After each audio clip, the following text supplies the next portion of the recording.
supposed to be someone in the door, but I cannot find it. So if someone enters with food, can you just tell them that they cannot? Oh yes, yes. I will get bacon. Yes. I do my best. um,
there's another one down here, the HDMI. This one. Yeah, but the screen isn't HDMI. Oh, it's okay. See. Mine works. And use the right proportion of the screen.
So there are more people coming in. Please into the middle so they have some space there, please.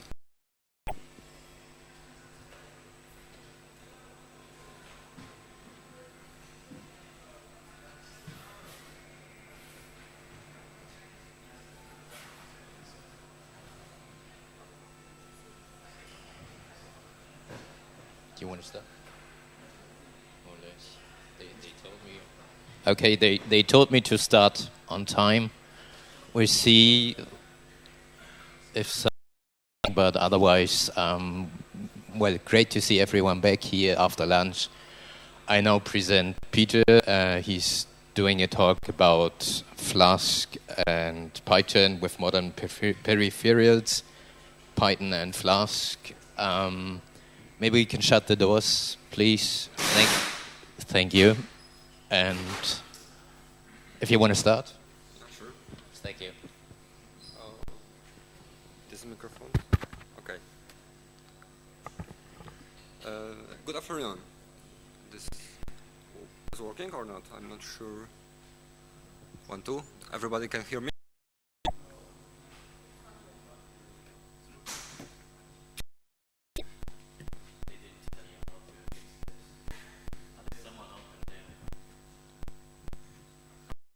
Two, one. Better? Okay. Okay. Good afternoon. I hope everyone enjoyed their meals. Now I'd like to discuss usage of modern peripherals and Python web development. The agenda will be, I will start describing myself, then I will talk about the socket which will be used in this project, and after that I will go straight forward to a few modern peripherals that emerged in the last few years. Summary with links to where you can get the source code used in this presentation, and also how to reach me. I came from Poznań in Poland, which is only a 2-hour drive from Berlin, so it's close to civilization too. I'm learning Python only from the end of the September last year, so they're a newbie. But it was enough to get hired by an awesome company which is STX Next as a junior Python developer. I'm creating apps using Flask, Django and Pyramid. I'm also a junior mentor at PyLadies in Poznań where I have opportunity to teach Python and Flask for younger generations. And before that, I was a photojournalist, war photojournalist, and head of local photography for one of the major publishing houses in Europe. You can see a few photos from my last years when I was working still. And I still do some photography, but mostly for pleasure. And this is my first long time and first in programming. WebSocket. WebSocket is a protocol providing a full-duplex communication channel over a single TCP connection. Sorry, I'm using one of the devices I will be talking about to present, so it has not working as good as it should. And I will not go to the details about the WebSocket protocol. You can read it on your own. I will just briefly explain how it works. And it works with a handshake which upgrades connection of HTTP to WebSocket protocol. And after that, there is message exchange from server to client, triggered by server, depending on how the developer programmed the application. And that's the part which interests us when communicating with the perpetual devices. And after that, there is a kill message that ends the communication from one side to another. There is few ways to implement sockets in Python. The first is the built-in Python socket library, which is very nice, fast, but has one disadvantage. You have to create the JavaScript, the front-end part, yourself. So I didn't use that. Instead, I was thinking about using the Socket.io library, which has both Python and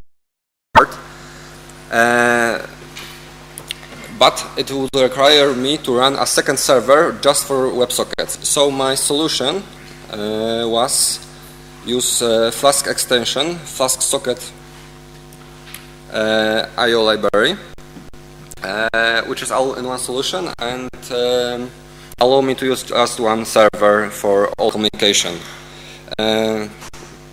There is a picture version of what we'll be doing. We have a Flask, which has a major stream of communication using HTTP port, and also a second two sockets, WebSockets. And here is a receiving part on the front end for WebSockets. It's very simple. It just connects to the application part on the backend and emits or receives signals from the backend. If you know Flask, oh sorry, I need one thing more. It's important that we will be using a 0.9 version of the Socket.io application because the current one is not supported Flask extension. So it may differ from what you will see on the internet right now. And this is the backend code, which is responsible for Python part. And if you know Flask, you will easily using the Flask IO extension because, as you can see, there's uproad for Flask and there is socket on and connection. That's all you have to really worry about.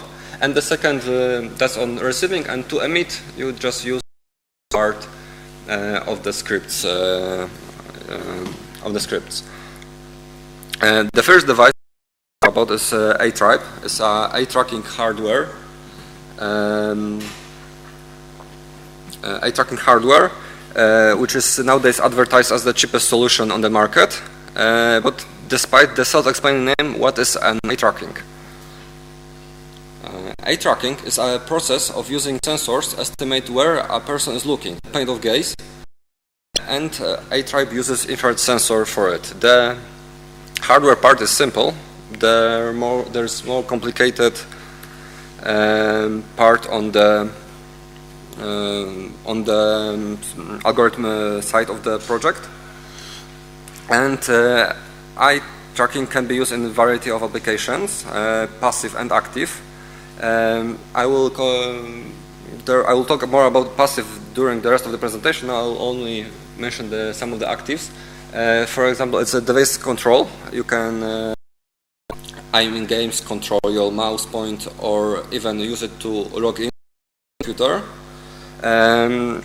Eye tracking isn't anything new because you can get a photographic camera from 80s and 90s, which will also be following focusing system, like Canon 1V. Here is a short advertisement from the producer of the application. It's how they would like to see their device used.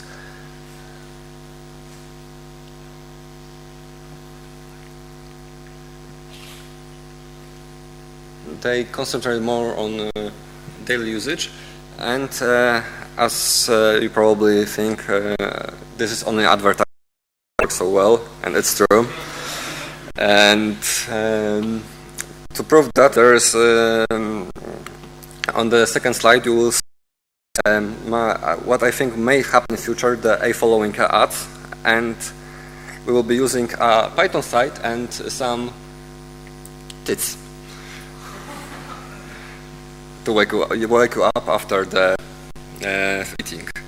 And this was done only by JavaScript part. There's no Python in this code, and it was working, as you see, not so bad.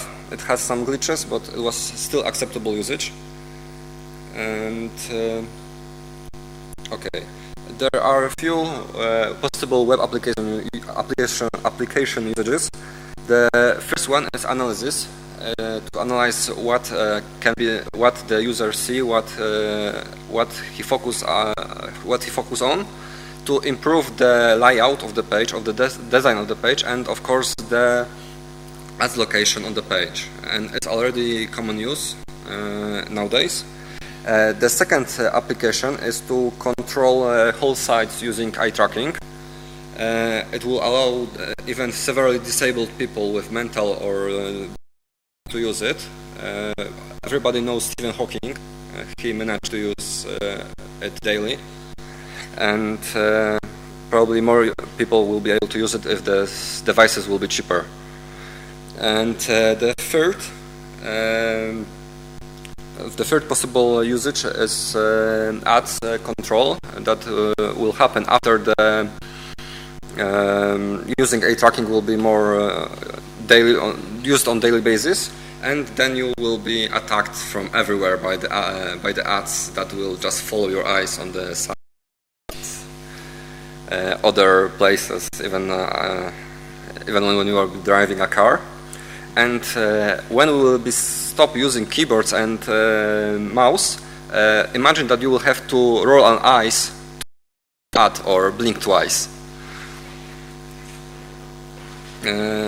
Okay, you can download the simple Python wrapper for the trap device, which is only one file that connects to a trap daemon, which has to be run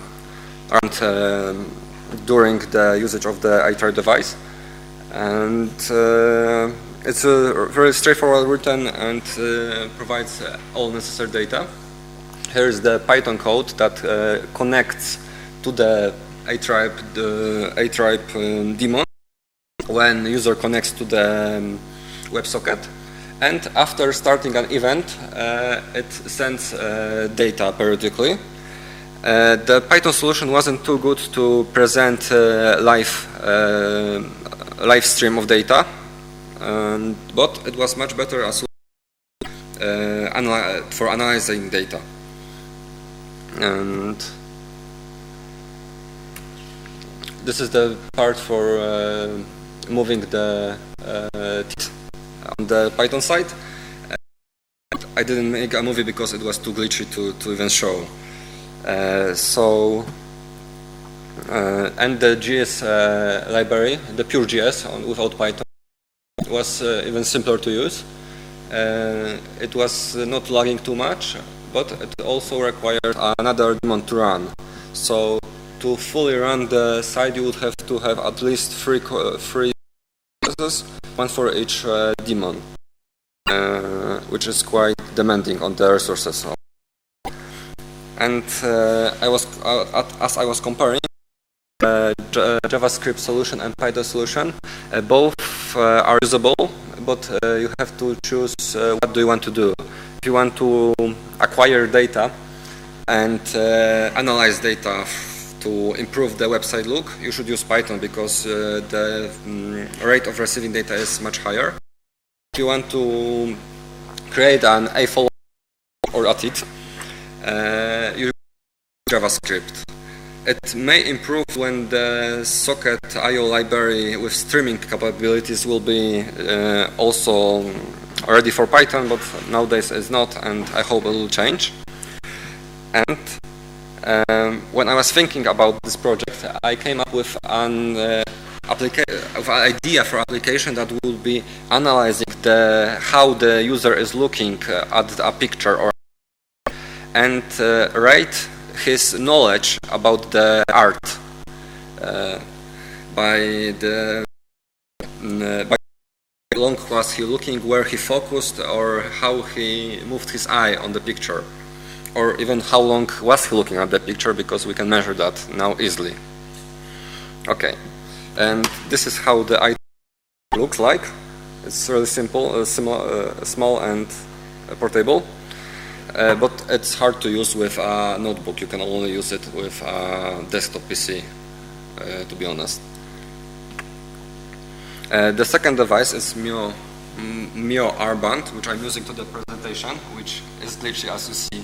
It should excel. Which should excel because it's still advertised as an ultimate presentation tool nowadays. I would, but maybe with some practice and without moving your hands, you could use it more, use it better. Firstly, as a new way to interact with a computer. computers. It's more focused on the presentation because, as I mentioned, it tried to excel on it. The armband reads your muscle activity using electromyography sensor, which electric impulses going through your muscles. It also has accelerometer to allow you to control the software or control the software with gestures or motion you are using. And here is also an ad for my armband. And some of that works even good. I didn't try the game part. That doesn't work good. Sorry, I crashed it 2 times. And but controlling movie or iTunes works good enough, but it's not a web application. I also didn't try to be a soldier. And to be honest, the reality, as you can see during this presentation, isn't as colorful and cheerful as is in the ad. And here you can see the scrolling with gestures, wave in and wave out of the site. The first part was one time, it works fine, but the second sent a few times the same event, the whole page down. So there's still glitches on the Mayo SDK part. And there are many possible web messages. As I said, page control. For example, you have a metal band site, and imagine that to see the login screen, you have to make the famous rabbit sign. And after you make it, you will only see the login screen. It can be very useful in an unfriendly environment, or when you have to work on something remotely. For example, imagine a scientist working at volcano place, where using keyboard probably won't be possible because of the heat, and you can still make any motions by your hands, and it doesn't have to be precise. And the usage I found could be useful, that it will be a fit add-on to your application. When your client is working too hard and type too many words, he will have to make a pause, make few gestures, and then he can continue the work he was doing. It could be also useful for programmers to stop working and relax their hand muscles for a bit. And the Python wrapper is still an active project. With a very nice and helpful initiator. You can ask him anything and he will be still helpful. It's much bigger than the A-type wrapper because it sends and receives much more data from the muscles and from the gestures than just the location of your gaze and location of your eyes, which does the A-type wrapper. Here's the Python code, which is fairly similar to the A-type code on Python side. And as you can see, also on the connection, I start daemon, and I sent the current gesture. If it was wave in, it should send a Mio down event, and when I make a wave out sign, it should send me a Mio up event, which should scroll my page top or bottom. And the socket the front end part is also similar to the part of the Java of the iTribe, and in the next example it will be similar situation because it's just from receiving data, not and starting the connection. And I'd like to think about the Tinder application, where you can dislike or like people, and imagine using it by your people. I dislike her and slap, or you can make a heart sign or come to me. And it's interesting because you can use even two armbands, each for one hand, and I think it will be rather more useful in games where you could control your avatar by your hand. There's also many movies on YouTube, and it works quite nice. Okay, the third of this was the Leap Motion. It's a Mio armband, and it's quite simple. Everything. And the third device is Leap Motion, which is really small. I think it's the oldest one of the three. Many people could already see something about it. It's the most mature one.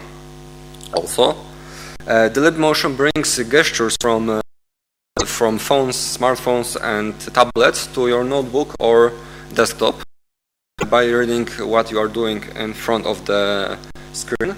It uses two infrared cameras with infrared lighting to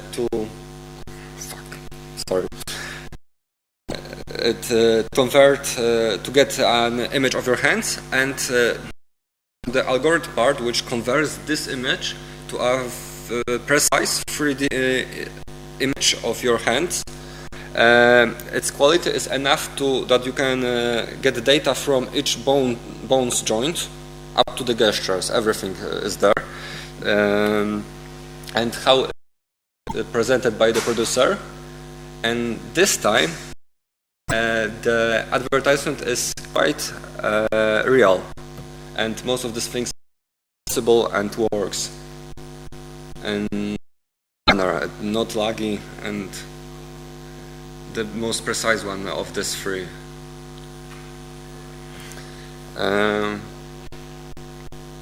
Okay.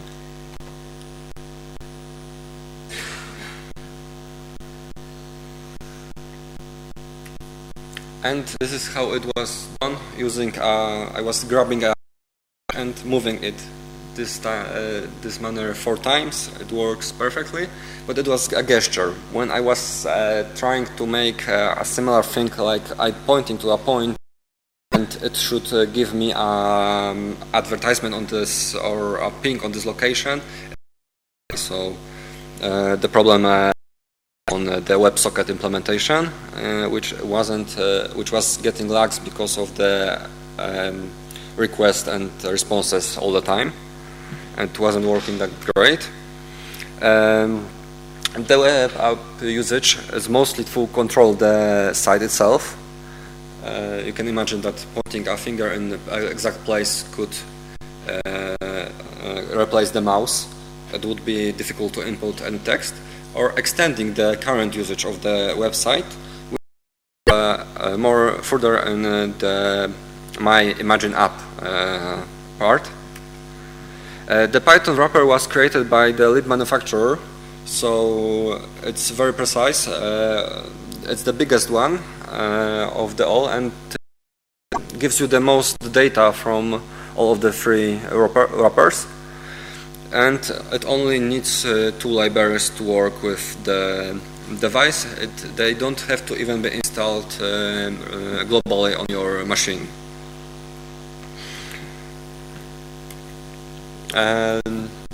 This is the Python code just to receive, just to get the index finger, and when you will be pointing it, it will send the data where the finger is on the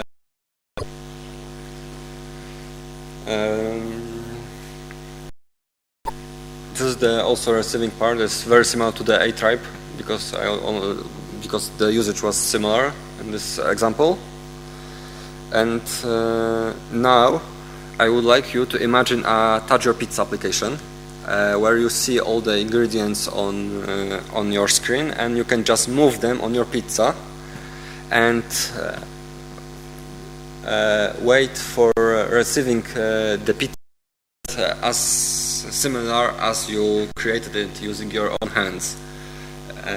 There are already something like that in few restaurants that you have tablet, but it's locally and not made remotely yet. Okay. So many targets, so little time. I only mentioned 3 devices, and very briefly that emerged in last years. There's even a ring you can put on your finger and make gestures. But to sum up, the Flask EO is very simple and very useful and easy to use with this kind of technology. There was similar implementation of the device of the old devices could be made, but not every implementation was working that good as we would like to expect. Some worked only good when it was all done on the client side, especially the iTribe.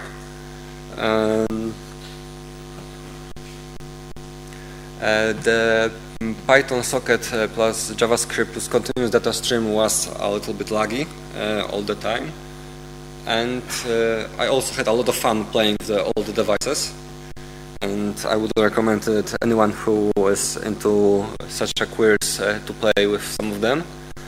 And I think they give unlimited possible usages, and I will get back to the code part and try to use, because the presentation thing on the Mio Armband, which I didn't want to try during the presentation itself, allows you to make a few more gestures. One is that I can point a screen, but it's hard to navigate to show something. And the second one is to zoom. It can be useful, maybe not, but as you can see, I try to exit it and I'm stuck.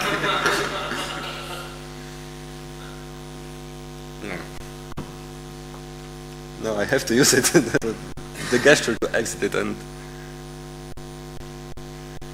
it's stuck. Okay. And the second one was, oh, it doesn't listen at all, sorry.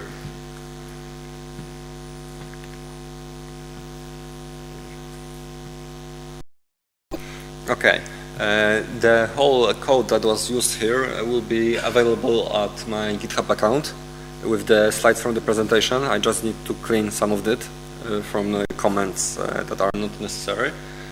You can contact me on anything you want. Of course, even if you forget my email, you can Google it. It should get you straight there. And as I was told on one of the presentations, it's always a good thing to add a cute kitty at the presentation, because it gives you 15% better feedback, which I'm counting from you for any feedback, how to improve myself. And yeah, you can ask me now any questions you want to. Yes. So I think the question you just said that this armband can be used to read your electrical impulses. Sure. Can this be done in the opposite way, so that it emits some electrical impulses and in your hand? No, because it's no, because it's only a sensor, so it doesn't send. Great, you have a web app that will control your hand. Maybe even more useful. Maybe you can engineer it.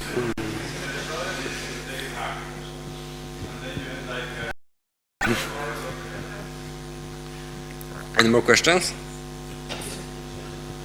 Just my question is, how do you communicate between this wireless thing and the Flask? Because Flask is just a web framework. And do you keep the tab active on your website and then you communicate, or does it pass the operating system to the Flask? If you get out of the tab which you are using, it will disconnect the WebSocket, so you will have lost your communication. But when you are in active tab, it's communicating using WebSockets, as I explained on the beginning of the presentation. Okay. I think that. Okay. Armband, it looked in the code as you do have some feedback. You guys in the armband? When I do a gesture, it's when I do a gesture and do it properly, it vibrates a little bit, but not always. I have no idea why it's working that bad now. Because this is the simple gesture which if you point fingers, and it just should change the slide or get. But it doesn't work at all now. I have no idea why, because it worked before here during the presentation. Okay. Any more? Loud enough for Yes, I was wondering, is there a way of using maybe Flash to communicate with these devices so that, I mean, something that already is in browser that we don't have to deliver the backend to the user? Yes, it's possible to use Flash. You mean to communicate with the backend or to communicate with the device itself? With the device, so that we give the device to the user, he installs it or she, and works with our application, which is on the server somewhere. Yes, it's possible. You can use only JavaScript, for example. There's a library for each device, and the LeapMotion device and the armband device. You only just attach a JavaScript library. The iTribe is more it's harder to implement because you have to connect from the server to the client's daemon to implement it, and this is the hardest one to implement. Okay, so they do have some connection. I mean, browser can access it, or in which way they work? They send just keyboard signals. So that because I mean, browser obviously don't understand the fancy USB devices. It can read keystrokes, maybe mouse clicks. So they do send something like keystrokes or mouse clicks back to the browser. If you are using JavaScript library, yes, you have you already to use this device. You have to install it. Okay. And if you have the drivers installed, it's enough for a JavaScript to receive the signal. You only have to allow to communicate in the browser. You have a pop-up that will show that this application, this site, want to use your Mio armband or LeapMotion, and it will connect to the JavaScript part, and you will be allowed to send signals. Okay. It's no problem. There's but I was thinking that because you can also communicate with Flash, it's also possible. I didn't try that, but I know the way also. And one funny thing is that all of the Mio armband and LeapMotion also have Chrome extensions, and there it works perfect. It's designed by. Any other question?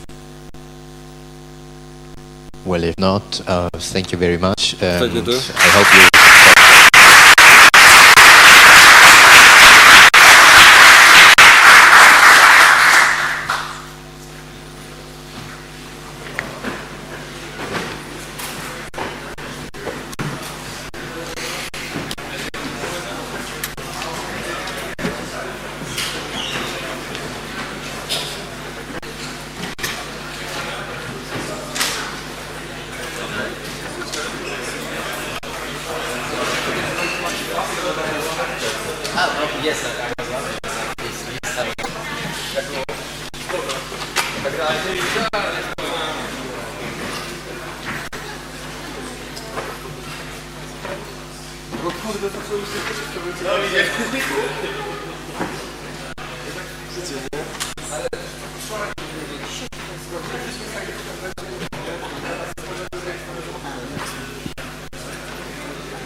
what about the sound? Do you hear me?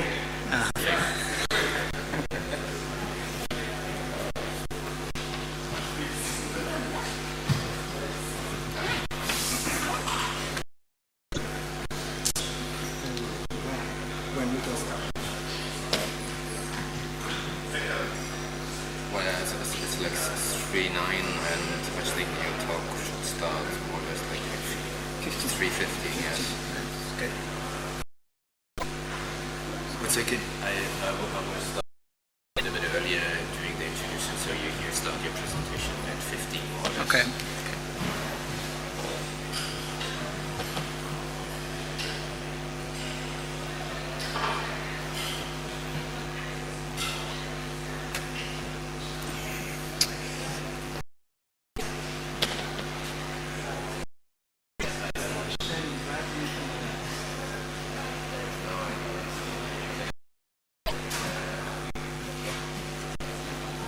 I think with classes, no, it's always a little bit disturbing now.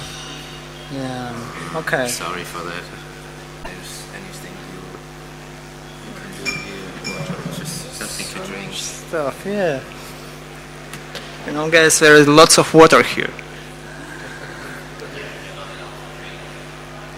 Yeah. So, but this is only for me.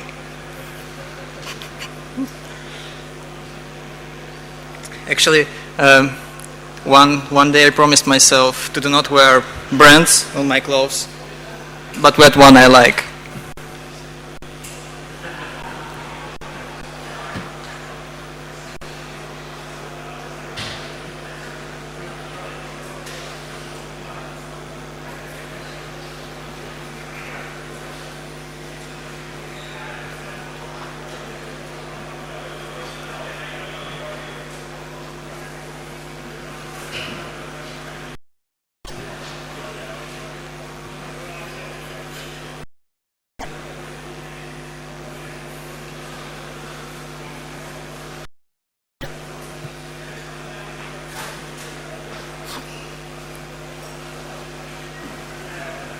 So, how was your lunch? Nice.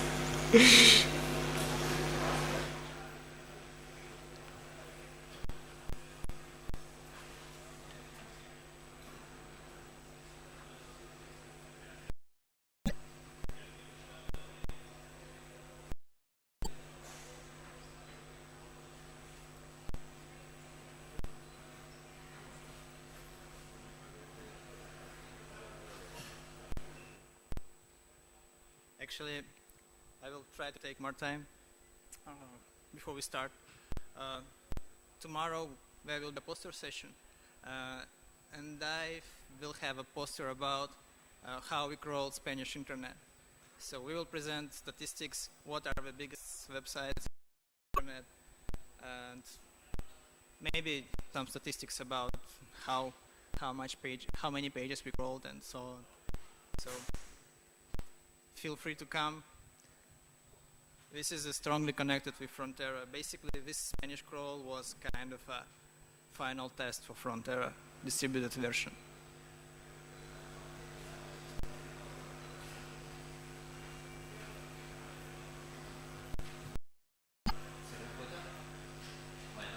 Can someone please close the door? We will start as Alex already announced his poster session for tomorrow. I will just hand it over to him. He will present us Frontera large-scale open source web crawling frameworks. Welcome, Alex. Thank you. Thanks.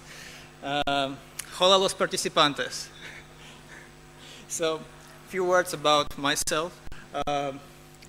I was born in Yekaterinburg in Russia. It's like in the middle, about 1,500 kilometers from Moscow to the east. I was working 5 years at Yandex. Yandex is a so-called Russian Google, #1 search giant in Russia. I was working in search quality department and was responsible for development of social search and QA search.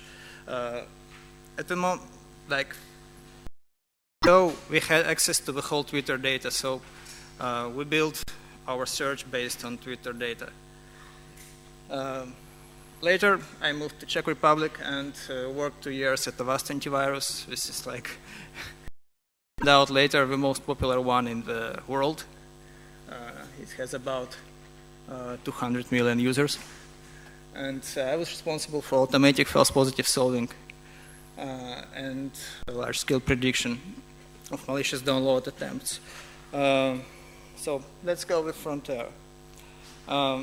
I put this quote here because crawl frontier became such a common term in the web crawling society. So basically, when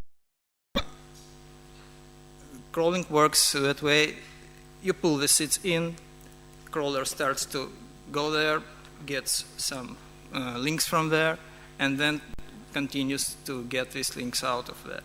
So the place where these links are stored before they will be fetched is called frontier. So here, this term comes from Shink. Obviously, all the Spanish guys knows what is Frontera.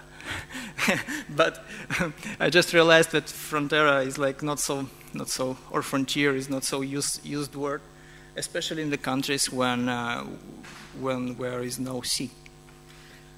So this is a place where all the stuff is like people and the goods are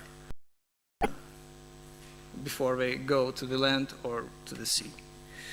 So a few words about motivation. Why we decided to build Frontera. We had a client. They came to us and said, 1 billion of pages per week. So, and then we want you to process these pages and tell us what are the biggest hubs frequently changing. So we just have a look at it. 1 billion, what does it mean? It means 150 millions per day and about 1,500 per second. So that was quite a lot. Later I will show you that current Scrapy abilities is kind of 1,500 pages per minute, not per second. So here you see the very important picture. It's illustration of hyperlink-induced topic search from John Kleinberg. Hubs are the nodes with lots of outgoing links, but bigger nodes are authority sites which has lots of incoming links. It's similar to the scientific publications. If you are cited much, it means society gives you support. How to calculate hub and authority score on a link graph, and that became history. So now every major search system is using this to rank the pages and to research the link graph. And another thing is it's not like Scrapy wasn't suitable for broad crawls. That's not true. But broad crawls with Scrapy was hard, really hard, and nobody does that. So favored Apache Notch instead of Scrapy, and we did not like that. So we wanted to make them able to crawl with Scrapy whatever they want. So there are two modes of execution of Frontera, single-threaded and distributed. Frontera is mostly all about what to crawl next and when. It's basically guiding the crawler what to do next. Single-threaded mode for up to 100 websites. This is a value because it heavily depends on the intensity of your parsing task. Your documents can have a lot of links, which is gives more documents, or your websites can be less not so responsive as others. So, and also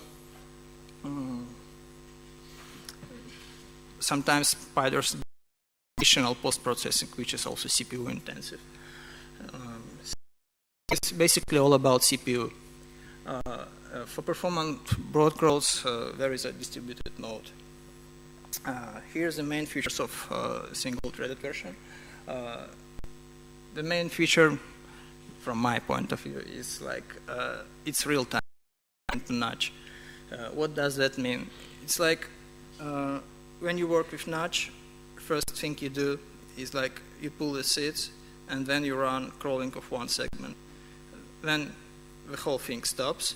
You need to run command to process what was crawled, to generate a new links to crawl, like new batch, and then continue with crawling. So it's like a batched with and always has steps. Frontera is opposite. Everything is online, so it never stops. And it batches every batch, like at the end of every batch is requested, and then it's continue. Therefore, we avoid waiting for last URLs, which are like taking too long to download, and this is like, for those of you who has experience with web crawling, you probably know about it. Actually, can you raise the hands, like who was doing broad crawls before? Okay, one person. Okay, who knows about Scrapy? Okay, it's much better, you know. Well, another thing is we have a storage abstraction. So you have out of the box you have SQL Alchemy and HBase. SQL Alchemy means you can plug any popular database you know, MySQL, Postgres, Oracle, and so on. Or you can implement your own. There is like pretty straightforward interface. Third thing, we have canonical URLs resolution abstraction. This is a like usually underestimated problem, and you have each page. If you just take it as a unique content, each page from each website can have many URLs. Yeah, so it's always a question which one to use. If you find the same content by using two URLs and will not pay attention to this, you will end up with duplicates in your database. And here we provide an interface to implement your own canonical URL abstraction. It could be different depending on your application. And the last thing is like Scrapy ecosystem. We have a big community, good documentation, I believe, and it's like really easy to customize, mostly because of Python. So, benefit from Frontera, when you have a need of URL metadata storage or content storage. So you have a website and you want to show the content, or you have an intranet and you want to show the content from database or from metadata. So basically, Frontera is the right thing to do. Second thing is when you want to isolate your URL ordering or queuing from the spider. And the third thing, when you have like pretty advanced URL ordering logic with big websites, or you want big websites, it means like if your website is so big and there is no way to crawl it full, you can adjust crawling logic so it will like select the best pages to crawl the website. Here's the architecture of single-threaded version. Let's go probably from right to left. You see the database and you see the backend. Backend is responsible for communication with database, mostly. Also in backend it is coded the model for URL ordering and queuing. So you just it's tightly connected with type of storage you use, therefore it's in the backend. Frontera middlewares allows you to modify the contents of requests or responses as you want. So you can put your fingerprinting of URL, or you can change the meta fields, add scoring fields, or another thing you need. Frontera API is basically the API looking outside of Frontera framework, which is like possible to use by any other process management code or crawler. So crawler is basically the stuff which makes DNS resolution and fetching the content from the web. So you can put anything you want here. Obviously, we have everything for Scrapy. And also we have an example for library, just to demonstrate that Frontera is working well outside of Scrapy. And sites is the internet. Fill with shots, you ring a bell. I put that image here because it's like how we are friending with Scrapy. So basically, Frontera is implemented as a set of custom scheduler and Spider middleware for Scrapy. So all that stuff is pluggable, and Frontera doesn't require Scrapy. Can be used separately. Mostly, Scrapy is used for process management and fetching. Yeah, so and of course we are friends forever. Guys from Scrapy are always like attacking me, like to, well, not from Scrapy, but from Scraping Hub, are always attacking me like, let's integrate it even more. So my task is like to stand against that. Because it's like I have to think about the community and the benefit. So here's like a short quick start to try Frontera in single-threaded mode. First you have to install it, then you have to write a simple spider, maybe like 20 lines of code, including imports. And well, you can take example one, edit spider settings by, and put scheduler and Frontera spider middleware there. So Scrapy what scheduler to get, and scheduler later will load all the Frontera stuff. Crawl, finish it. That's it. Check the database if you use database. Here is a list of use cases for distributed version. It's like completely different story. Single version is meant for like maybe 50 or 100 websites, and you know all these websites. But when you like have a broad crawl, you don't know what you will face. So if you have set of URLs and you need to revisit them, like set of URLs, I mean like hundreds of thousands. And if you are building your search engine and you need to get content somewhere, if you are doing some research on WebGraph, Frontera also could be useful. Therefore, like you don't need to save content, which is like making work a bit easier. You have a topic and you want to crawl the documents about that topic. Imagine like you have like, you want to crawl about sport cars. So you run the front end. After some time, you have a lot of documents, much better than Google, because Google will show you like only first few pages, and still it's like how to get this page out of Google. More general focus crawling tasks, as I mentioned previously, like if you have, if you want to search at some topic for a big hubs, you probably will get benefit from Frontera. So here's the architecture of distributed version. Let's go from Scrapy. You pull, I will just describe the data flow and operation, how all that stuff works. So you pull your seeds in spiders above. Then these seeds are passed to SpiderLog by means of Kafka transport. This is a Kafka topics. And then from Kafka we will get to strategy worker and DB worker. Strategy worker is responsible for all the scoring stuff and for making decision. When do we have to stop the crawling?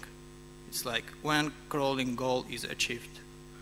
DB worker is responsible for building new URLs or old ones, doesn't matter, and producing new batches. Scoring log is a place where all the scores about URLs are passed to the DB worker.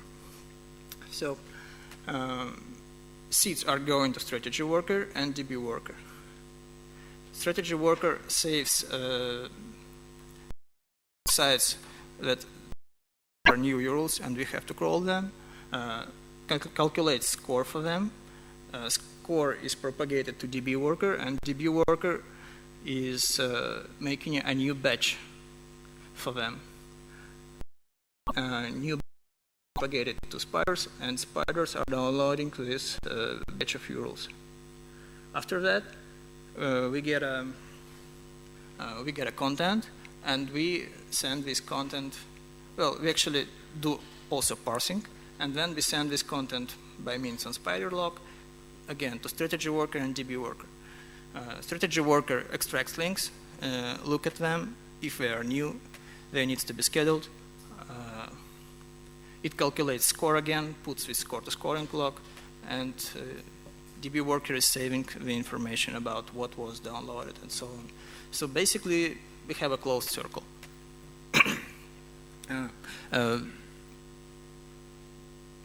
So actually, now I'm running out of time. So you can put any strategy you want in strategy worker. It's implemented in Python, strategy worker and DB workers. And well, let's go. Here's the main features of distributed Frontera. Well, we use Kafka as a communication layer, and we use a crawling strategy abstraction, as I mentioned, in strategy worker, so you can implement your crawling goal, URL ordering scoring model in separate model. Polite by design. It means you will not get blocked because your website will be downloaded by at most one spider. This is achieved by means of partitioning in Kafka. And yeah, Python, everything is in Python. The requirements, so you need to have HBase and Kafka. It's crappy 0.24 at least. First two is easier to get by installing Cloudera CDH. DNS service, because we are making DNS intensive stuff. So it's better when your DNS service will be pointing to upstream service servers, like some big ones from big providers, maybe American Verizon or OpenDNS. Hardware requirements, quite interesting slide. So here's like how to calculate from your need what hardware you need for Frontera. Typically, each spider gives you 100 pages per minute. It's including parsing, and spiders is about 4:1. So here's an example. If you have 12 spiders, that will give you 14,000 pages per minute. It means 3 strategy workers and 3 DB workers. Total 18 cores, because each worker will consume 1 core. Well, memory would be nice also for strategy workers. So some gotchas. Well, I would better skip this if you want, because we are running out of time. So here's like short, quick start, but it's not quick at all. So prepare HBase and Kafka and install distributed Frontera.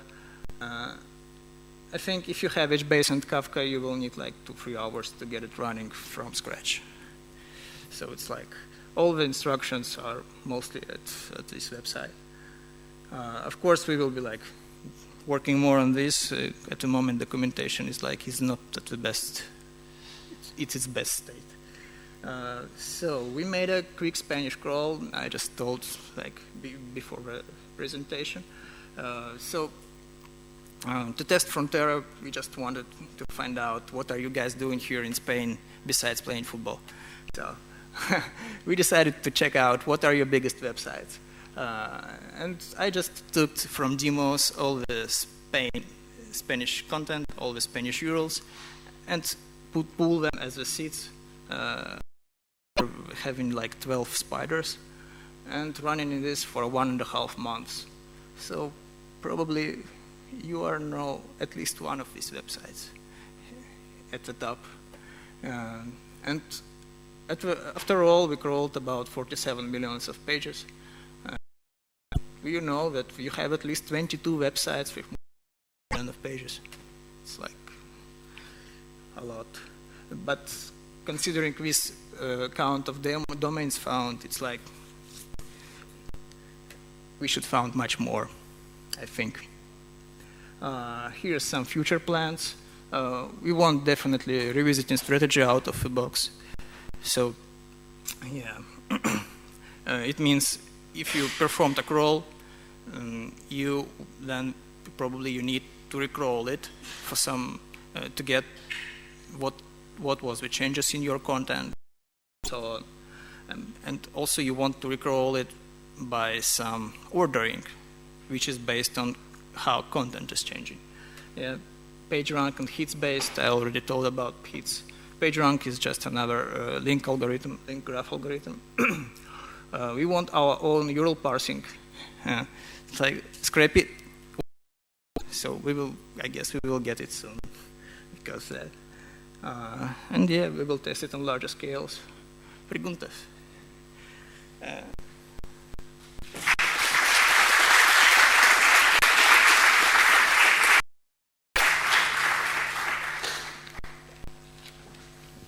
¿Algunas preguntas, questions?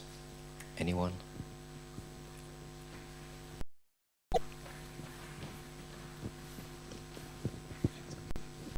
Okay, so I have a small question. How do you guys work out canonical URLs? Because I think that might get really tricky in some pages.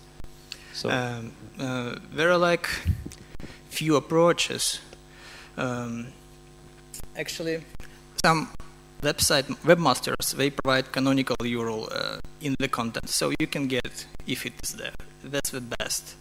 If it is not there, like what you can do, you can probably analyze the structures. For example, if you have a chain of redirects, you can get the last one in the chain, and yeah, basically with some set of heuristics. It's like there is no clear decision. The target of Frontera is to provide interface for this.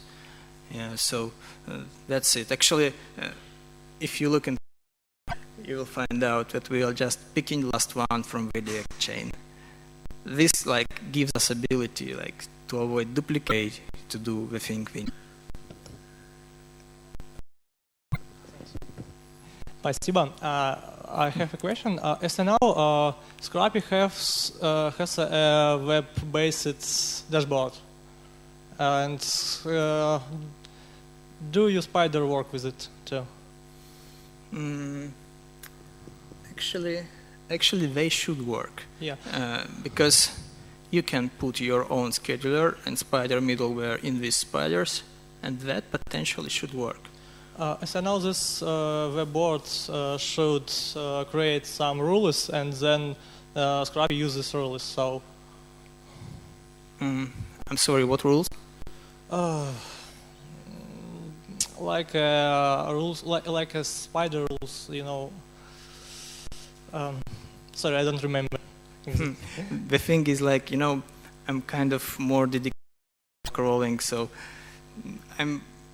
honestly, I'm not well aware of what Scrapy is all about. Yeah, so let's talk later. I will just point you to the right guys.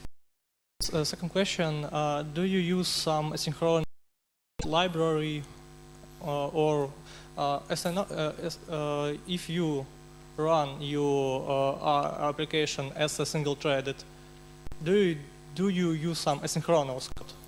Yes, we use Twisted mostly because it helps to calls to some functions and just makes code more readable. So, yeah. Thank you. Okay, thank you. Maybe one quick last question before we change rooms. Is there anyone? I think otherwise Alex will be outside. I can show you something interesting if you don't have questions. Okay, really quick. We have 45.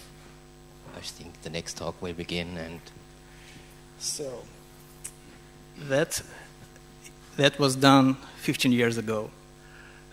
This was done by Andrei Broder and others. This is they are from Yahoo Research. This is a structure of the internet they think of. So in the middle, we have a strongly connected continent. They think it's like there are a lot of links, websites highly interconnected inside.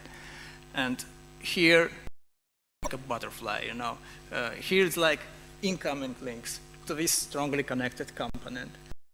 Right, there are like outgoing links and a lot of them. And you have, this butterfly has a tendrils. So it's like a bit like an octopus, you know. So these tendrils, they have outgoing links. And some tendrils have only ingoing links, like to the in or to the out. And they have tubes. You can bypass strongly connected component from in links right to the out links. So, and actually, you also have a disconnected stuff. That means there is a pages we will never find if we will just go and try to crawl the internet. So, I wish someday, these days, refine this picture, prove that it is wrong or it is true. Okay, perfect. Thank you, everyone.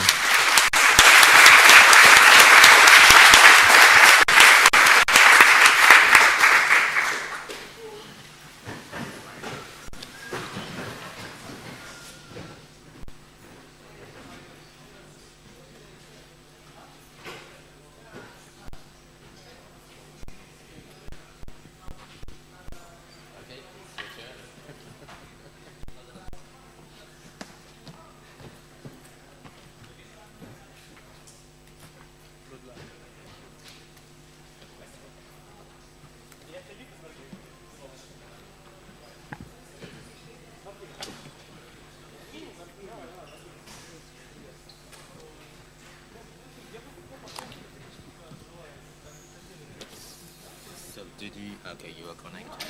Yeah. Check. Looks good. The size that's there it goes. I think just check if the video works. Yeah, it does. Okay.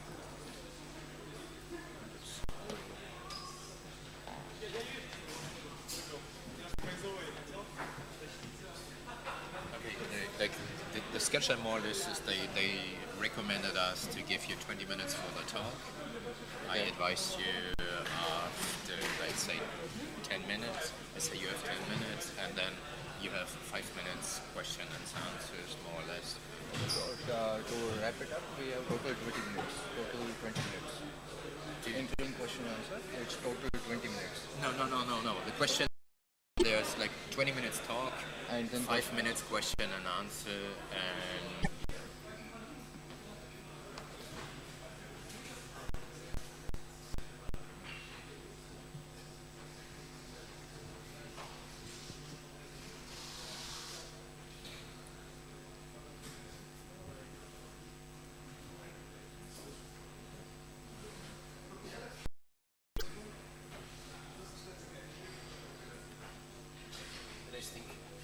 if you take a little bit longer, it's okay, because there's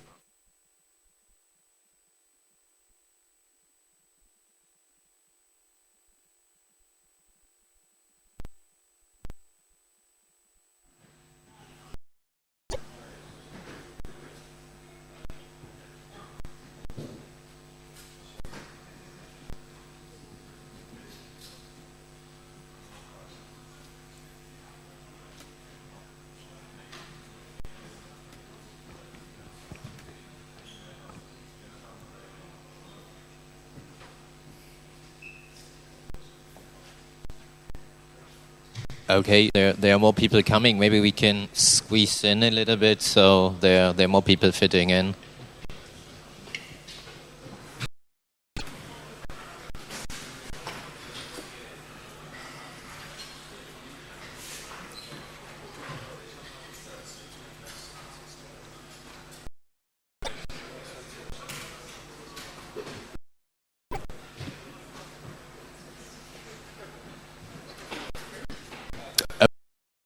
Maybe someone can help me and close the door at the back. The last one coming in will close the door. Okay, thank you for joining our session. Our presenter is Ravi. He will present Python and Internet of Things. I will hand over the microphone to you, Ravi. Yeah, welcome. Thank you. I'm audible, right? How many of you have used Arduino or Raspberry Pi? Yeah. So, talk covers about Raspberry Pi and Arduino. So I've come all the way from India. So this is my first talk. I work with a company called Azoi. So at Azoi, we basically focus on health and mobile computing. We have offices in US and India. I take care of software development responsibilities at Azoi. So I started my career with web and mobile technologies, and from like last 2 years I've been working in the space of Internet of Things. So at Azoi we have built this product called Keto. It's a smart which monitors your health. So I'll just give a quick overview of Keto. So it has it works on Bluetooth Low Energy. It has its own battery. Battery lasts for like 2 months. There are some sensors on the back of the cover where you place your fingers and like hold it for a few seconds, and it will measure your ECG, heart rate, respiration, blood oxygen level, and blood pressure. I'll demo. It's a video. I couldn't get the device right now.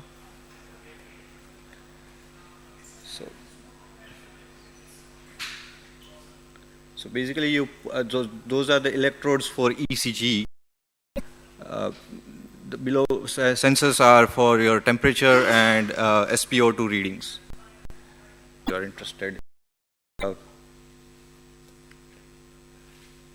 It gets all the results with like medical grade accuracy. So yeah. So in this talk, I'll be focusing more on the challenges that we face when we when we are in the prototype, and those, and what are the alternatives that we can use to overcome those challenges, and I'll talk about some frameworks which we use and which are like really good frameworks for where we want to have devices communicate with each other. So before I start, I want to share some of my experiences with building few product prototypes. So the first experience is from when I was in my university, and we had to build a gateway using Python. So at university we decided the requirements. So we were our own clients and build an API which allows developers to send and receive SMS, because SMS gateways back in 2008 were very expensive. So we thought of building REST APIs where developers can send and receive SMS using a cell phone connected with server. So in order to do that, we needed a phone and some communication channel between the phone and the server. And this was a part of our distributed computing curriculum, so we decided to use oriented architecture. We also built a front end where you can see the messages that were in queue and the status of incoming messages. So basic part was that we used a Symbian phone. How many of you are Symbian fans over here? So yeah, back in 2008, Symbian was, I guess, the best operating system in smartphone world before like iPhone came. So yeah, we decided to use Symbian, and as Symbian has this Python support, so we used a library called LightBlue. LightBlue is a wrapper which is cross-platform across Linux, Mac, and Symbian. So we used same interface both on Linux and as well as on Symbian end to communicate it. To make communication channel between both the devices. So initially we thought of doing it using AT commands and stuff like that, but then we realized that use LightBlue, it would be much easier using Python. Yeah, and for the UI, so basically the architecture, yeah, we use this phone. It wasn't that powerful, like no dual core, quad core, but pretty enough to SQL, PHP, and basic Python. So the basic architecture was, yeah. So we had an application, a service running on Symbian phone, which would connect to the server, and where we would store the incoming messages and the request for sending outgoing messages. And so we, using web services, basically developers would send a request, and that request would be then transferred to the phone, and from there to the network, our cellular network. So using this, we also built some of the applications which would utilize this APIs, basic chat clients like Gtalk. Back in 2008, we had we could chat on Gtalk using SMS via these services. So that was part of a demo. So yeah, so this experience like figured out that using Python. So this was the first time when I was like using Python on a project, and I figured that using it was like it was quick to build. So second experience is building a wireless presenter using Arduino. So this was part of a 24-hour hackathon. So we basically collected a few devices and boards.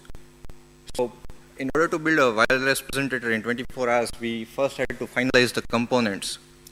So we needed a microcontroller, a board which would run the application, a switch to navigate through the slides, some sort of power source because it was an handheld device, connectivity with the computer so that it could send the control messages, and a control service running on the computer.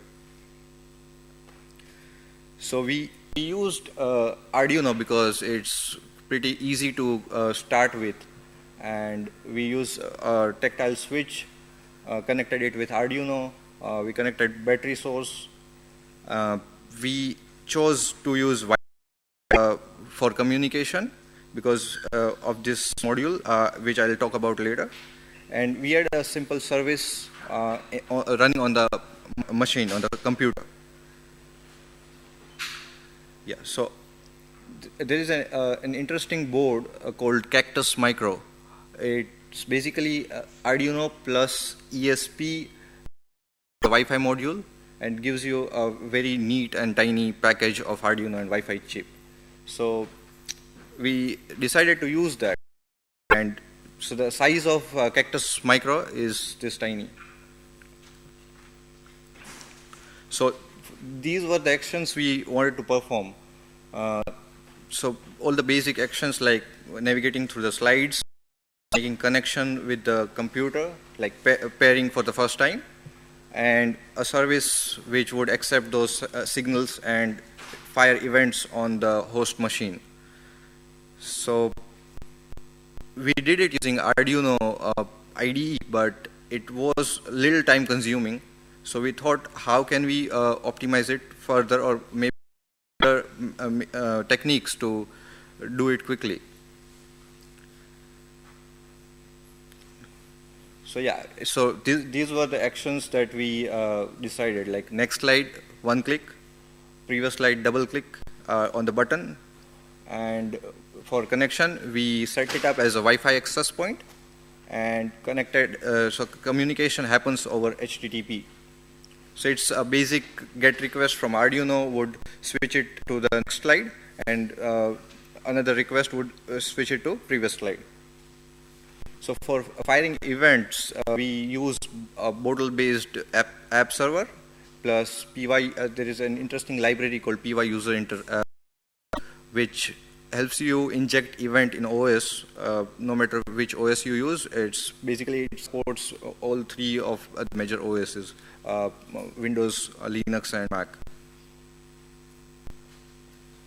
Yeah, so then we realized that this module itself is more powerful than Arduino.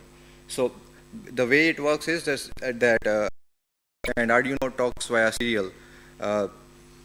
It happens to be that this module supports MicroPython. So this was the time to try MicroPython, because we don't have as many options when it comes to the Python world as we have in other languages. So yeah, using MicroPython, the connection and setup was as simple as this. So all the like hundreds of lines of Arduino code, and we replaced it with this. So it's pretty simple. You just connect to any SSID with WPA key, you get a socket, you register your callable, connect to the server, and so it was pretty neat, and we used button events from Arduino. This is the code from the host end, which is equally simple, because we basically get an instance of PY keyboard, and then we just key event to switch the slide on the GET request. So yeah, so this is when again we realized that using Python can like speed up our prototyping process, and because it makes it easy to make demoable applications. Yeah, so we extensively use Arduino, Raspberry Pi, BeagleBone.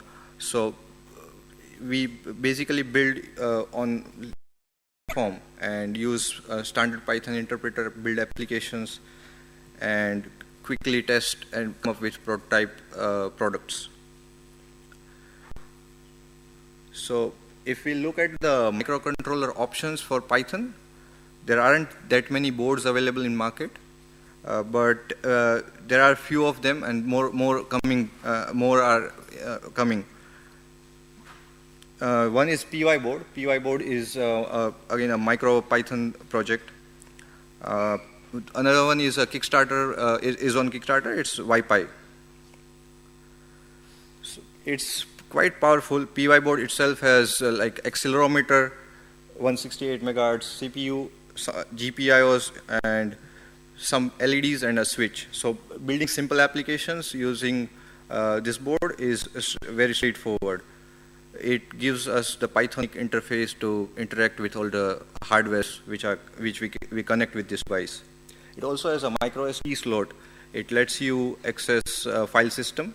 So if you want to build something which, let's say, captures some logs and stores it locally and syncs periodically in order to save battery or something, then we can do it. But the problem is this one doesn't have Wi-Fi in it. We can using the serial interface. Another option is YPy. This one is interesting. It comes with Wi-Fi and micro SD slot. The problem is it's pre-order. They'll start shipping it in September, I think. Yeah. So this one is the Kickstarter project. So if we have more of such boards, I think it would make it easy for hobbyist makers to quickly of their ideas. So on the frameworks, and we have protobufs, like any Internet of Things system would need some sort of mechanism to interact with each other. So there are a few of them are like MQTT and protobuf. So mostly it's used together, like protobufs are used for serialization and transferred via MQTT. There is this interesting library called WebIOPy. This library lets you install this library on your Raspberry Pi. It lets you access and monitor all the I/O controllers, so all the inputs.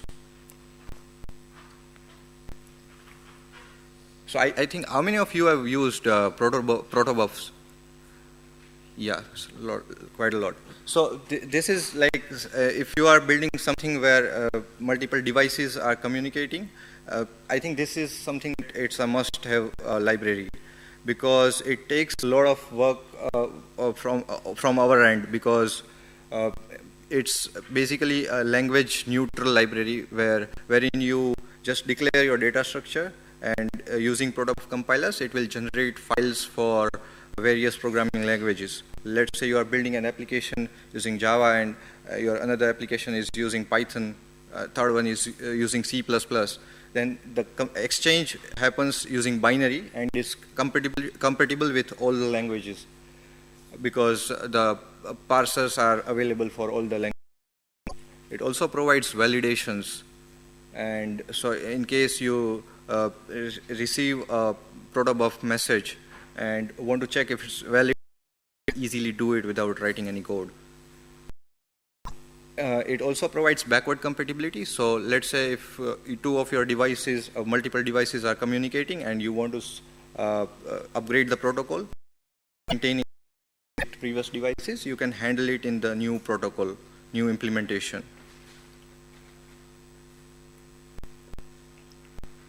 So MQTT is, again, it's like HTTP, mostly binary. So people use it with like protobuf and MQTT in order to make a communication network between devices. It also supports the pub/sub model. So, yeah, this is a very good documentation, including protobuf. Protobuf also has documentation. This one is like very simple. If you want to connect some LEDs or motors with Wi-Fi and want to see if it's working or not, want to quickly test if your connections are proper or not, you can install WebIOPy, and then you can access the web UI from another machine and see if things are connected properly or not. Basically, you can control GPIOs using web-based UI. It also provides REST interface, so for basic application, you may not even need to write any code on the embedded end. So yeah, I think that's it. So before closing, I would like to know if there are any questions for me.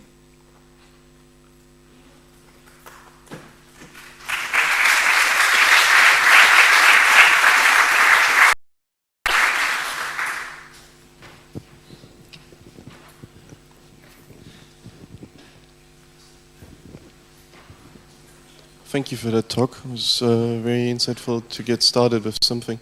I was wondering, obviously when I would start with experimenting by connecting an Arduino controller and so on, how do you do the debugging around these components? Because I'm sure that the first thing that are going to be plugging together will not work. So on Raspberry Pi, it's still very simple, but on the other boards, it gets difficult, because most of the development boards has some sort of proprietary interface and libraries of framework tools, which some of them are quite expensive. So without that, you cannot debug. But yeah, on Raspberry Pi, it's straightforward. Because it provides you a complete distribution, you can use all the tools that we use in normal development process.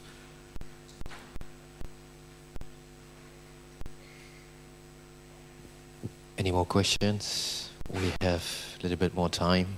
There's, I think, a coffee break after this session. Maybe a Symbian question. Okay, just kidding. Down there, okay.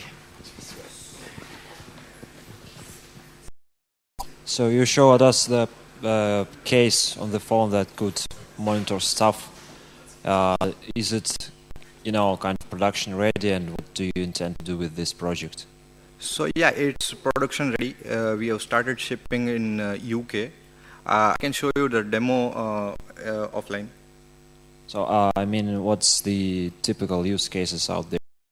What users can? So are they expected to hold the phone, get their health report while talking and holding the phone by hand? So what do you plan with it? Yeah. Thanks. So the purpose is to maintain a healthy lifestyle. So in order to healthy lifestyle, you will have to keep monitoring your vitals and see if everything is okay. So the application is designed in such a way that it collects your data. Like if you take reading twice a day, so it will basically using it over a period of time, you'll start seeing some trends. Start some activities in your, so if there is any change in your lifestyle, you'll see how it's impacting your health. So that's one of the use cases. Yeah. Okay.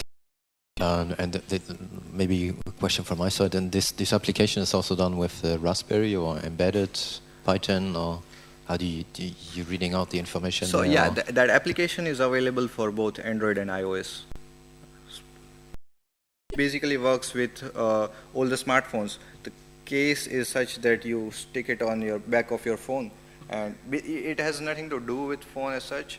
It basically is an independent component which talks to your phone and which we just visualize there. Yeah. Maybe the question is, where is Python involved in this application? Sorry? Where is Python in this case? So yeah. The Python is used extensively in building the product, not on the embedded side, because it's used to test our algorithm. We have a backend service where you can sync all the data. So this cloud platform is powered by Django.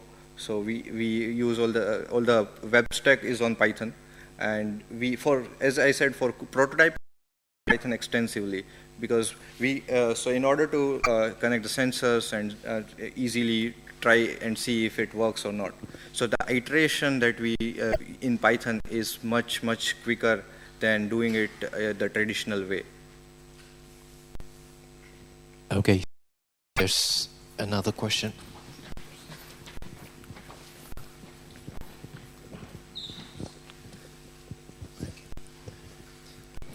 Hi.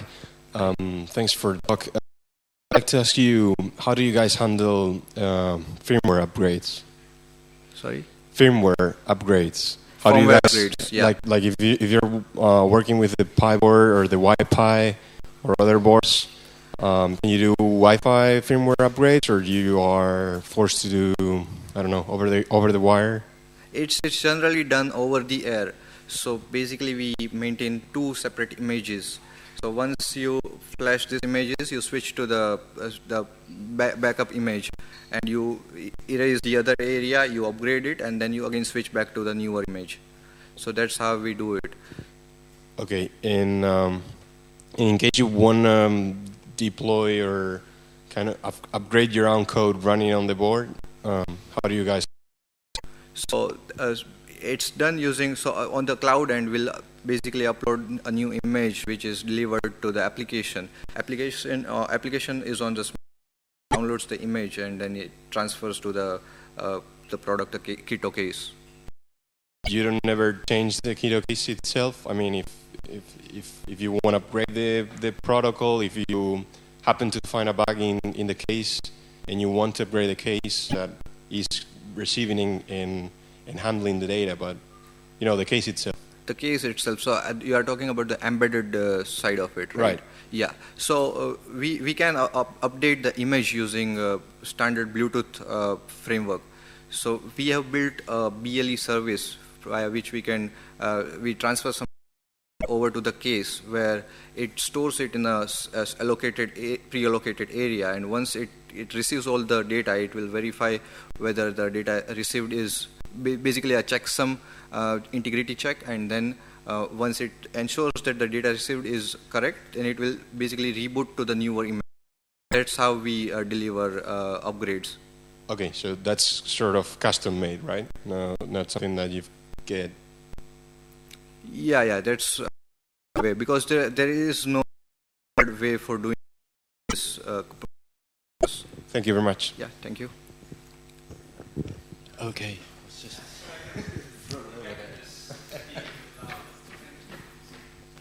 Yeah. So I'm a teacher and I have students doing Python as their first language, programming language. And I was thinking of using sort of Internet of Things or some hardware. Yeah. To program Python. So Python usually typical stuff. I think Wi-Fi looks very promising. You can always try MicroPython on like standard boards, but Wi-Fi is like built for this specific purpose. So I think once it's out in market, I feel that it will definitely help a lot of people get started with building products. You know, if you want to build something like then you can use one of these boards. You can connect and because I feel Pythonic ways where you know it gets very very simple to communicate with hardware. So like you can connect all sort of hardware with Wi-Fi and use MicroPython interface to operate them. Sure. I just wanted to recommend you some sessions on Thursday. I think there are several ones for education.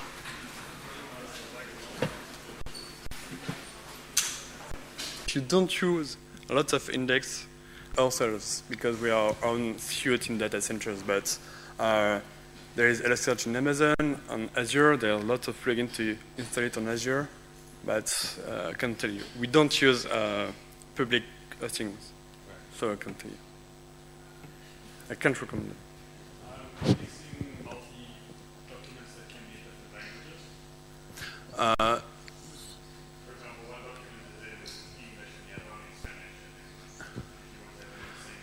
Well, maybe it depends, but maybe you should use more fields if you want some translations or something. But it will be the same. For Elasticsearch, it's text, not lang.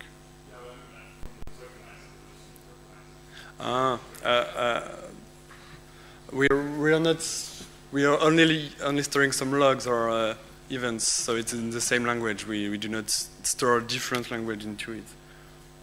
I guess you can just either define multiple analyzers for even one field. You can even have a field that actually determines which analyzer will be used for that given document. Okay. Okay. Any? Could you provide a little more information about Shield and how to secure Elasticsearch? Shield is managed by our IT team, but it's a paid product, if I recommend, if I know it correctly. But is it paid? It's a yeah. Thank you. So maybe any other questions before the lightning talks? Last chance. Anyone else? Okay. Thank you for joining the session. Thank you.